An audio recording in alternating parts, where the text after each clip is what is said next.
It's a fascinating thing to see the Democrat Party. They're in the midst of now an open civil war, truly. They don't know who they stand, what they stand for, who stands with them. They don't have a leader. You know, they put their platform out. They published it. They want to abolish the border. They want to abolish all prisons in America.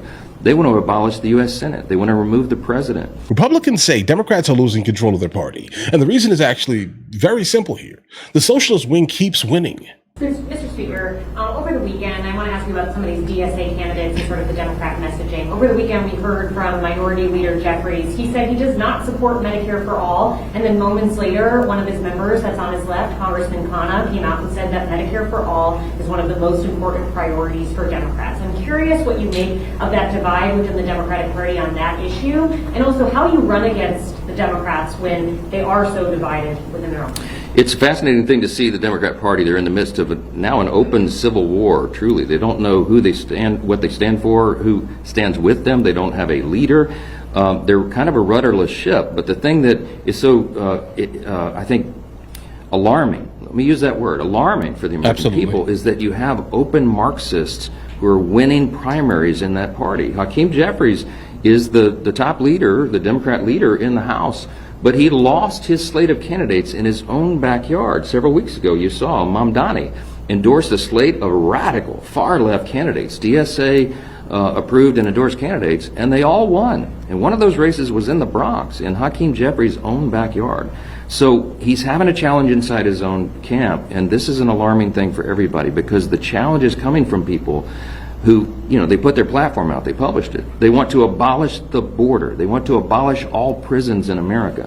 They want to abolish the U.S. Senate. They want to remove the president. They want to expand the House and make it a unicameral governing body over the country. Why? Because they believe that over 2 or 3 cycles, they'll be able to bring a wave of Marxist communists into the Congress and take it over.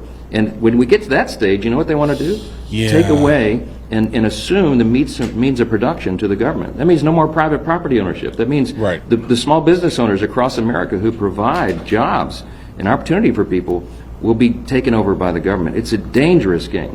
We started a website. We launched a website over the weekend, contrastforamerica.com, and I encourage everybody to go there to see where we line up these policies side by side. We line up these candidates side by side.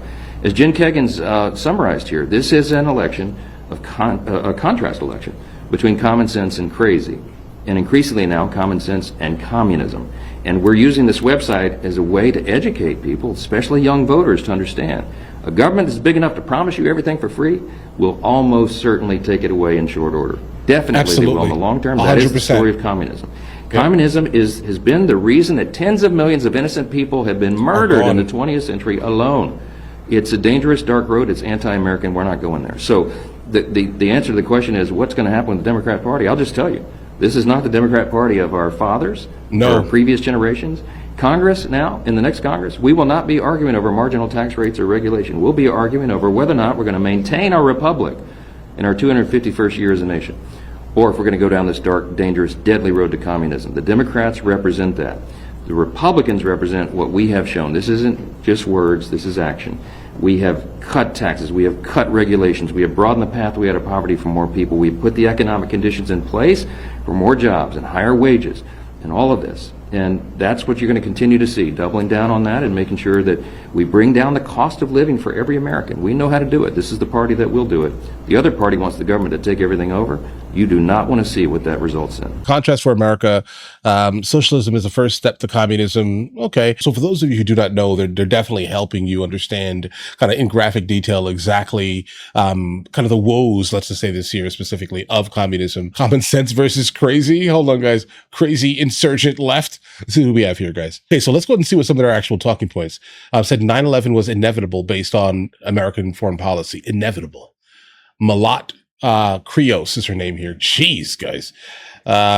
This person here was endorsed by, I can't read any of these names, bro. I'm going to be honest. I don't know. I've never seen anything like these, some of them. So endorsed by Mamdani, founded a group, Eradication of Western Civilization, used the American flag as a napkin. Okay, who's this here? Donovan McKinney here, opposes funding for national defense and supports Medicare for all. Okay. Let's see. Chris Robb, Democrat socialist who wants to abolish ICE, impeach President Trump, and lift the embargo on Cuba. Okay.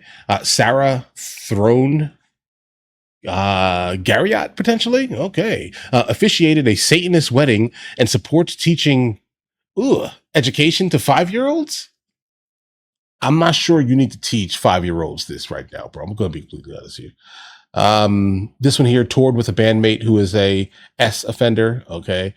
Jeez, guys.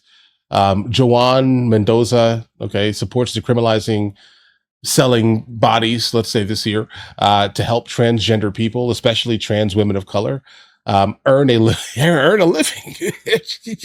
God, what is guys? These are nut jobs, bro. Hold on. And then a whole lot of people here who are absolutely fighting the idea of all of what they're basically saying, guys. Lindsey James apologized for being white and benefiting greatly from my privilege. Oh, guys, okay. Guys, okay. Let's get back to the video. Yeah, let's see if there's any more. Voters here in the district, there's a lot of military members, veterans. When we see what's going on in Iran, what would your pitch be to voters here about, that continuing and gas prices going up right now? Why should that continue?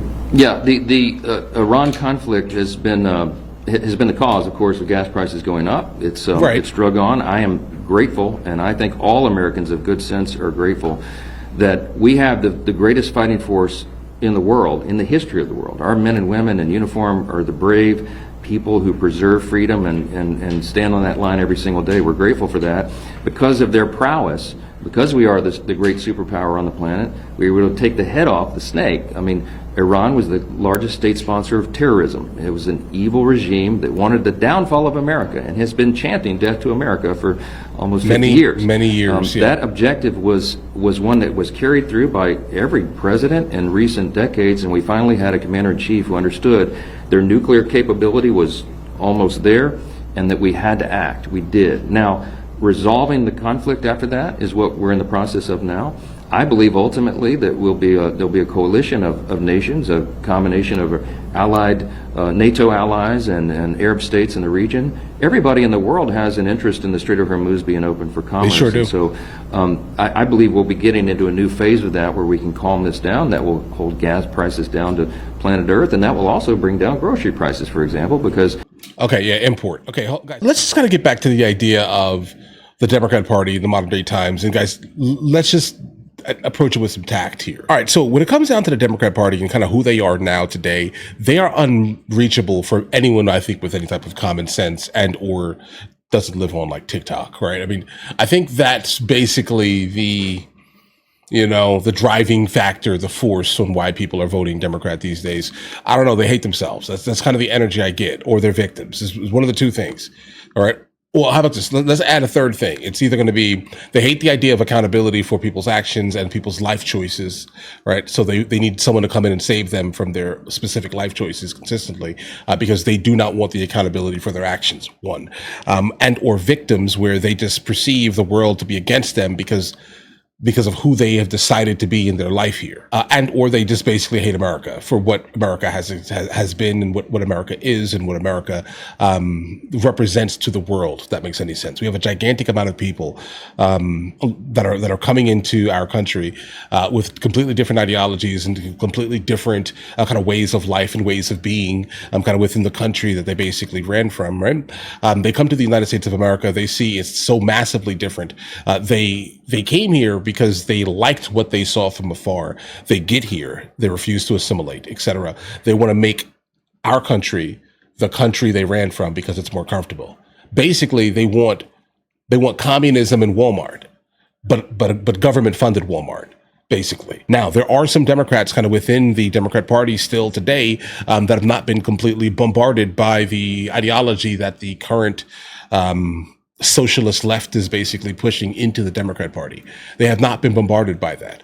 There's not many of them, right? They're basically being pushed out and basically moving into the independent sphere of things here once they're starting to realize that they are completely done, guys, right? I mean, the chance of a moderate Democrat with common sense basically taking any type of power is none. And that party's full of the most emotional people you will encounter in life. Not saying the right does not sit within emotion, it's just different, right? Like the right basically gets super emotional about two things, I would say, religion and and like the deletion of the young ones, which is pretty obvious. I mean, come on, how are you not emotional about it? How are you that much of a monster that you're just like, you know what, hold on, it's a Thursday. I haven't had one this week, so let me go do it again. I don't know, they use it as birth control.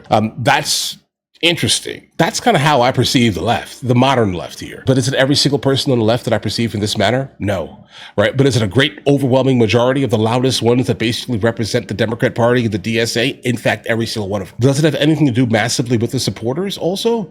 Not really. Because again, even on the right, there are many people who do not even really know the politics of things. They just live in an area, they've seen signs enough times to basically say, this represents me better than that. But they really don't know the minutia, let's just say this here, of the actual political arguments here. I don't really judge the people. I judge the leadership pushing the ideologies down to the people. Okay? Listen, you guys all have an absolutely amazing day. Enjoy your day thoroughly. If you guys are new here, please like and subscribe. But in the meantime, guys, I'll go ahead and catch you guys later.